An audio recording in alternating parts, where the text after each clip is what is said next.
अलिफ नगर का एक पुराना शहर था जहां मस्जिदों की अजान से सुबह होती और कुरान की तिलावत से शाम। उसी शहर में रहती थी आफिया, एक यतीम लड़की। माँ बाप बहुत पहले गुजर चुके थे। अब वो अपनी फूफी रजिया बीबी के साथ रहती थी, जो उसे बोझ समझती थी। हर सुबह फज्र से पहले उठकर वो झाड़ू, बर्तन, खाना बनाना सब करती और फिर अमीरों के घरों में भी काम पर जाती। जो पैसे मिलते फूफी सब छीन लेती। अगर आफिया थक कर मना करती तो कहती, निकल जा मेरे घर से, यतीम कहीं की।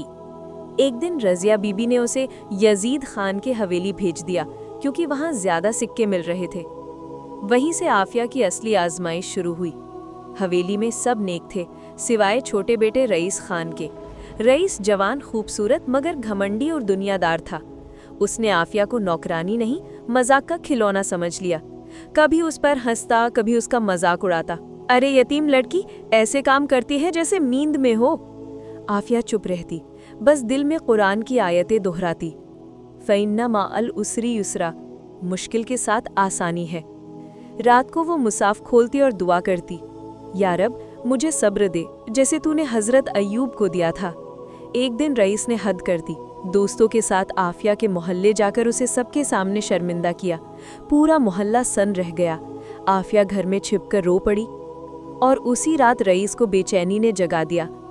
दिल में पहली बार आवाज आई, ये मैं क्या कर रहा हूँ। सुबह वो मस्जिद गया, इमाम साहब से मिला। इमाम साहब बोले, रईस बेटा, आफिया यतीम है मगर उसके सब्र में नूर है, अल्लाह सब देखता है। रईस की आंखों से आंसू निकल आए। वो सीधा आफिया के घर गया, सिर झुकाकर बोला, मुझे माफ कर दो आफिया, मैंने जुल्म किया।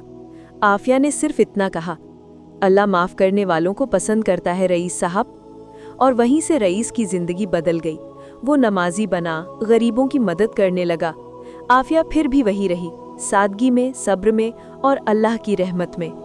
कहानी का सबक यही, यतीमों पर रहम करो, क्योंकि अल्लाह उनके साथ होता है।